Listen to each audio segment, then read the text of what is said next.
সম্মানিত দর্শক, আওয়ামী লীগের রাজনীতি ক্রমশ জটিল থেকে জটিলতর হয়ে পড়েছে। নানা রকম দেশি এবং বিদেশি চাপ একেবারে যুগপৎভাবে আওয়ামী লীগের মাথার উপর বোঝা হয়ে দেখা দিয়েছে। প্রধানমন্ত্রী শেখ হাসিনা পরপর দুবার দিল্লি সফরে গেলেন। একবার গেলেন নরেন্দ্র মোদীর প্রধানমন্ত্রী হিসাবে যে শপথ সে অনুষ্ঠানে, আর দ্বিতীয়বার গেলেন পূর্ব নির্ধারিত যে বৈঠকটি ছিল সেই বৈঠকে অংশগ্রহণ করার জন্য। সেখান থেকে তিনি ফিরে এসেছেন এবং আজকে আমি যে ভিডিওটি করছি, অর্থাৎ মঙ্গলবার দিন দুপুর সময়, আজকের দিন বিকেলবেলা প্রধানমন্ত্রী গতানুগতিক সংবাদ সম্মেলন করবেন।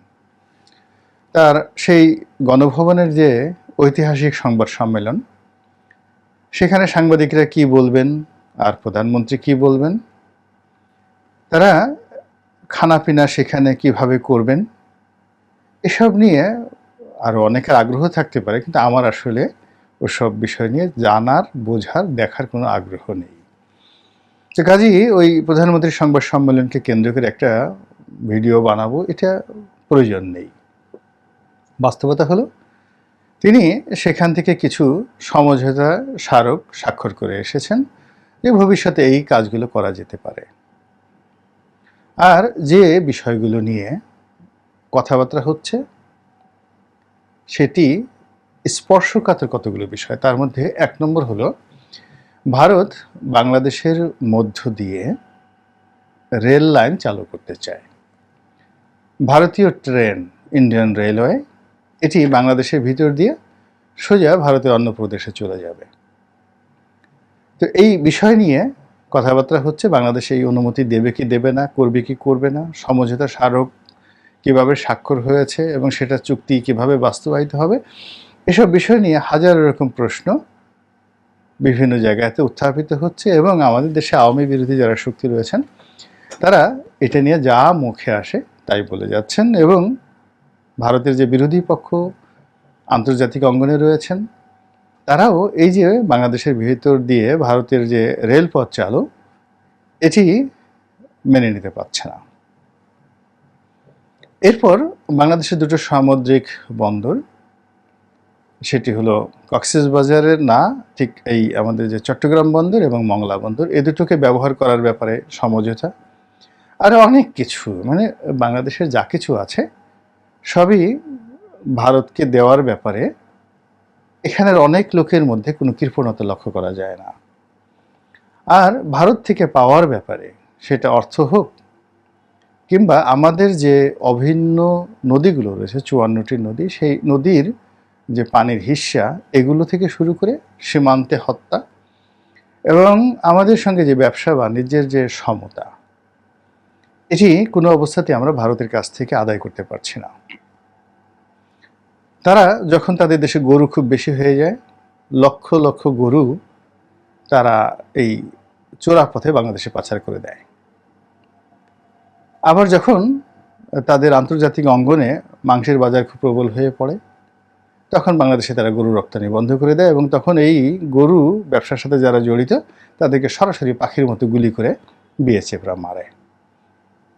2 নম্বর হলো যে সীমান্তে ছোটোখাটো বিষয় হলে তারা খুব রুক্ষতা দেখায়, দৃঢ়তা দেখায়, এবং আমরা যে একটি প্রতিবেশী রাষ্ট্র, এটি তারা কোনো অবস্থাতেই সম্মান সহকারে, মর্যাদা সহকারে তারা গণ্য করে না।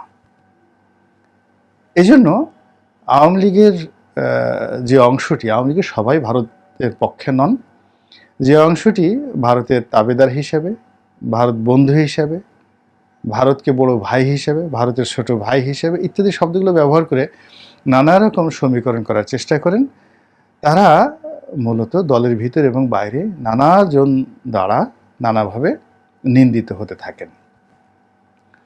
এখন আমাদের বাংলাদেশের যে প্রধানতম সমস্যা সেটি হলো টাকার সমস্যা, এবং সেই টাকার সমস্যাটা খুব শর্ত দিয়ে হবে না, প্রকল্পের ভিত্তিতে বিশ্বব্যাংক, IMF বা জাইকা, ADB, IDB এখান থেকে যেভাবে আমরা ঋণ পাই, এই ঋণ দিয়ে হবে না।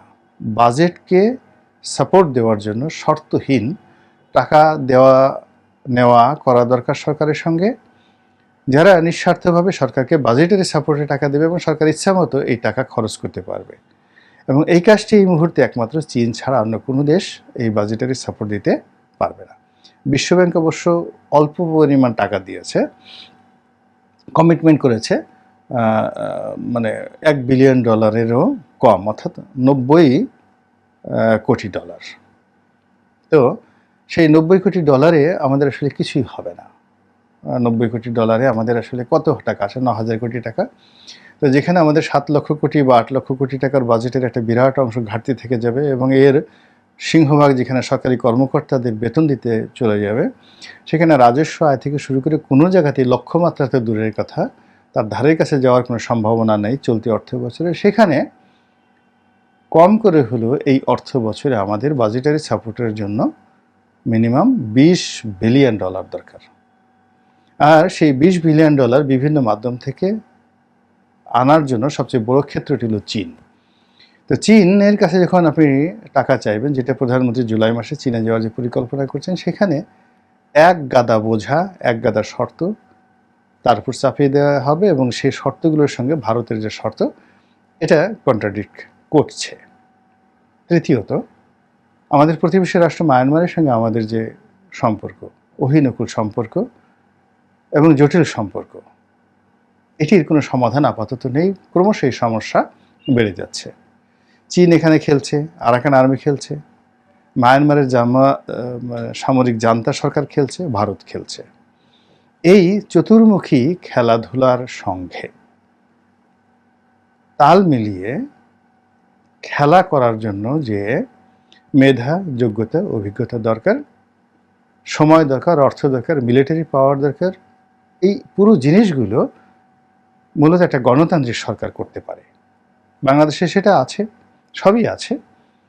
কিন্তু একটা গণতান্ত্রিক সরকার যদি থাকতো, এই মায়ানমারের সমস্যাটা এটি সামরিক কায়দায় এটা সমাধান করতে বাংলাদেশ সেনাবাহিনীর হায়েস্ট 24 ঘন্টা সময় লাগতো, এর বেশি না। কিন্তু এই বিষয়টিকে ম্যাটেরিয়ালাইজ করার জন্য যে জনগণের সমর্থন দরকার, এটি আওয়ামী লীগের এখন নেই। ফলে তারা শ্যাম রাখি না কুল রাখি, চীন না ভারত, আরাকান আর্মি না সামরিক জান্তা, এই সমস্ত করতে করতে করতে করতে রোহিঙ্গা সমস্যাটা আমাদের দেশে এমন অবস্থা তৈরি করেছে, যার ফলে প্রধানমন্ত্রী বলতে বাধ্য হচ্ছেন যে আমাদের দেশে একটি খ্রিস্টান রাষ্ট্র প্রতিষ্ঠা করার জন্য পশ্চিমারা চেষ্টা চালাচ্ছে। এবং ওনার এই কথায় পশ্চিমা দুনিয়ার রীতিমতো আগুন ছড়িয়ে পড়েছে এবং তারা আওয়ামী লীগের প্রতি আরও বিরক্ত হয়ে পড়েছে, ত্যক্ত এবং বিরক্ত। তো এই সকল সমস্যা নিয়ে যত বেশি জনগণ আলাপ আলোচনা করবে, তত বেশি জনরোষ বাড়বে এবং তত বেশি সরকারি কর্মকর্তা কর্মচারীদের যে মনোবল, এটা ভেঙে যাবে। এবং সরকারি কর্মকর্তা কর্মচারীদের মনোবল যদি ভেঙে যায়, আওয়ামী লীগ সরকার কোনো অবস্থাতেই টিকতে পারবে না। এজন্য তাকে প্রতিটি মুহূর্তে জমিয়ে রাখতে হয় বিভিন্ন কাণ্ড দ্বারা, কারখানা দ্বারা, বিভিন্ন নাটক দ্বারা, সিনেমা দ্বারা, নানাভাবে। তো আমাদের জাতীয় জীবনে সব যে সরকার করছে বা কোনো কিছু করছে এটা আমি বলতে পারবো না, কিন্তু এমন কতগুলো ঘটনা গত কয়েক মাসে ঘটছে যে অন্ততপক্ষে 7-8 দিন 10 দিন মানুষ এগুলো নিয়ে ব্যস্ত থাকে।